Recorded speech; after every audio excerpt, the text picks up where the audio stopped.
ڈپٹتی ہے، گالیاں نکالتی ہے تو بچیوں مجبوراً واپس بولنا پڑتا ہے، لیکن پھر بھی اجازت نہیں ہے۔ اللہ کے نبی صلی اللہ علیہ وسلم کے ایک صحابی ہیں، جب ان کی جان نکلی تو ان کو جان نہیں نکل رہی تھی، تو اللہ کے نبی صلی اللہ علیہ وسلم کے پاس صحابہ گئے، یا رسول اللہ صلی اللہ علیہ وسلم آپ کا ایک صحابی ہے جس کی زبان سے کلمہ نہیں نکل رہا ہے، ہم کیا کریں؟ تو اس کی ماں کے پاس آئے، اس کی ماں سے پوچھا کہ تم کیا کہہ رہی ہو، اس نے کوئی غلطی تو نہیں کی ہے؟ کہا کہ یہ جب بھی میرے ساتھ بات کرتا تھا ایسی غصے والی باتیں کرتا تھا، جلی کٹی باتیں کرتا تھا، جس کی وجہ سے میرا دل دکھتا تھا، میں اس اپنے بچے سے ناراض ہو گئی ہوں۔ تو اللہ کے نبی صلی اللہ علیہ وسلم نے فرمایا تو پھر کیا کریں؟ اس کو آگ میں جلائیں، اس کو آگ میں ڈالیں، لکڑیاں جمع کرواؤں، اس کو میں جلواؤں؟ یاد رکھو، لیکن ماں ہی ہوتی ہے، ماں کا دل بہت، ماں کی ممتا ہوتی ہے، ماں کے اندر محبت ہوتی ہے۔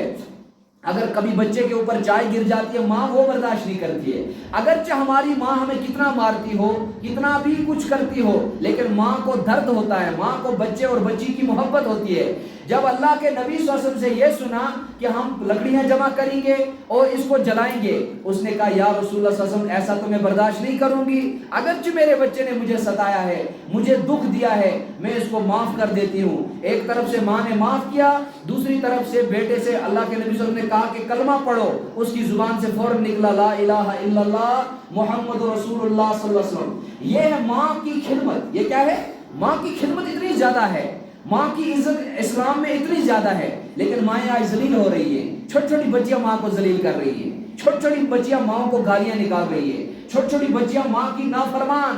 ماں سے کیا کیا بدتمیزی نہیں، مائیں بیچارے روتی رہتی ہیں، مائیں تڑپتی رہتی ہیں، کسی جگہ بیچاری ماں کی بھی غلطی ہوتی ہے کہ ان پڑھ پنے میں پتہ نہیں کچھ کہہ دیتی ہیں اور اس وجہ سے، لیکن بچیاں آج کل کی پڑھی لکھی ہونے کے باوجود بھی ان کو ماں کی بات برداشت نہیں ہوتی ہے۔ امام زین العابدین رحمت اللہ علیہ فرماتے تھے کہ میں اپنی ماں کی جوئیں بھی نکالتا ہوں، اپنی ماں کے کپڑے بھی دھوتا ہوں، اور اپنی ماں کے ناخن بھی اٹھاتا ہوں، اور اپنی ماں کے لیے کھانا بھی پکاتا ہوں، یہ سارے کام میں اپنی ماں کے کرتا ہوں، لیکن ماں کے ساتھ کھانا نہیں کھاتے تھے۔ کسی نے پوچھا کہ آپ ماں کے ساتھ کھانا کیوں نہیں کھاتے ہیں؟ تو انہوں نے جواب دیا کہ اگر میں ماں کے ساتھ کھانا کھاؤں تو مجھے ڈر لگتی رہتی ہے۔ کہا کس چیز کی ڈر لگی رہتی ہے؟ کہا ڈر اس بات کی لگی رہتی ہے کہ کہیں اگر بوٹیاں پلیٹ میں پڑی ہوں گی، اگر میری ماں کو وہ بوٹی پسند ہوگی، اگر میں نے وہ اٹھائی لیکن وہ پسند میری ماں کو تھی، کہیں اللہ اسی بات پہ مجھ سے ناراض نہ ہو جائے، کہیں اللہ مجھے صرف اتنی چھوٹی سی بات پر ناراض نہ ہو جائے۔